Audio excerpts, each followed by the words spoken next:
The thing I was happy to see was, the reason we brought, as I mentioned, Native Trail to the Craven was, we wanted to put that bit of sharpness on him, and you can see he's got his A game with him today for sure. And 𝙂𝙪𝙞𝙣, he's a very, sensible horse at home, and he showed us those attributes so far to date. Tactically, it's fascinating. If they did split into two groups in the Guineas, which they have done in the past, who would it hinder the most of your two? Well, look, I think you'd have to say probably the Native Trail. If they split, Native Trail's probably on the slightly weaker side, but hopefully they stay up the middle of a bit of luck. They've been doing it all day, so hopefully they're not going to change their minds now. The very best of luck. Brilliant. Thanks ever so much.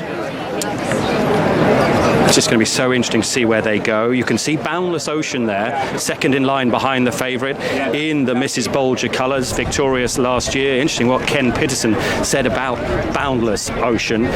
Now, Jason, the market mover, Point Lonsdale, your fancy for the race, tipped up this morning on the opening show. He was thumped in the National Stakes in Ireland by Native Trail. Why on earth could he turn that round? Well, he was 8-13 to maintain his unbeaten record. They were both coming here with the perfect 100%, and he just never levelled off and went away from Ebro River like I thought he would do. Possibly towards the end of his 2-year-old campaign, you've got Native Trail was obviously still growing and strengthening and going forward from a physical, but completely different conditions, and there was a point even in that race on those conditions ground-wise that he just hit that flat spot and started to climb, and once he got levelled off he powered away, but that's got to be the worry under these conditions. So many fancies in the race. There's your fancy with the white face. On the left there is Luxembourg, anti-post favourite for the Derby, looking to win this race for 11th time, that pair for Aidan O'Brien. Let's spin through some of the others because so many people have got so many different fancies. Berkshire Shadow, something's a huge price, Royal Ascot winner. Yeah, won the Coventry. I just noticed a couple of these, they're just, even Point Lonsdale, don't think they've physically done that well from 2 to 3, and Berkshire Shadow was one of them, just still quite narrow looking when I looked at him in the parade ring.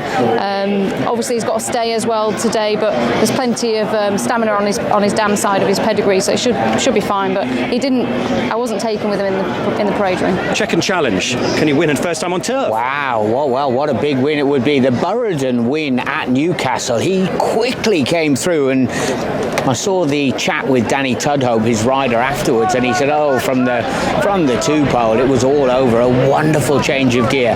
Massive opportunity for his trainer and connections. Hugo Palmer in his new base talked about Jibawi Legend, how he was a bit unlucky in the Dewhurst. Can he get closer to Native Trail? Possibly. He's wintered very well, this lad. I know he was a bit disappointing out in America, but I mean, he was very impressive, wasn't he, on his debut, winning by 5 lengths at Doncaster. Another one that's quite speedy. I just have a feeling that this is going to be a real fast run race, and he's going to be one of the ones I think that's going to be able to keep up with the early pace anyway. How interesting is it that David Simcox come here with light infantry? Yeah, Ollie just came over and he was quick to tell us that he just got a bit jig-joggy and het up in the prelims. However, because he's only having his 3rd lifetime start, but he's gone through the gears really nicely. He wins at Yarmouth, he wins the Horace Hill. A couple of sharp gentlemen involved with him, obviously, the rider and the trainer, very much respected. Does the money keep coming for Point Lonsdale? It really does, Ed. It really does. Last time we spoke 7-1, now 13-2 into 6-1. It's almost the same price as Luxembourg now. Now, no one would ever have thought that Point Lonsdale could go off the same price as Luxembourg. But is Ryan Moore on the wrong one? Is he on the Derby horse? And is Dettori on the Guineas horse? Right, let's keep going through them. Royal Patronage for the Johnson team, Charlie and Mark. Mark, of course, winning it with you, Mr. Bailey's all that time ago. Can they do it again? And didn't the team, they were saying, well, why is he not the same price or even shorter than the horse he beat here in the Royal Lodge? They got him, 𝙂𝙪𝙞𝙣 beat him, and then he went back and typical Johnson fashion, got going late in the day. Good luck to Jason Hart, and he just could hold the key to the race. He's the pace, he's drawn in 6. I don't think he liked this off ground, did he? Doncaster in the Vertem Futurity. Struck into. Oh, he got struck into as well, and he looked really good. He looked fantastic today. He's had a race course gallop as well, which was here. A bit more track experience for him. He looked well. So. Why is the 2,000 guineas just so important, Jason? Oh, for everybody's in the game, Ed, to try to win the classics. We always talk about the Derby. This is the chance of the real speedball powerhouses. You know, a mile on a beautiful afternoon like this, not a breath of wind, perfect flat racing conditions, a juvenile champion bidding to maintain his 100% record, and obviously we're talking about the pedigrees. Yes, the race that makes stallions, high stakes in a 2,000 guineas, and I always think it's a race that sets the tone, if you like, for the season, particularly with the powerhouses involved today. And Richard Hoyles will have the call on the first classic of the season, and I really am watching stall 6 closely here, Richard. Yeah, we think that's where the pace comes from. If Royal Patronage out of 6 goes straight, they're likely to stay together. If he goes right, then it could well be that they'll get a breakaway group, because those drawn high would then have to go a long way over rather than holding station. Corribus, one of the last then for the Kipco 2,000 guineas. Straight mile.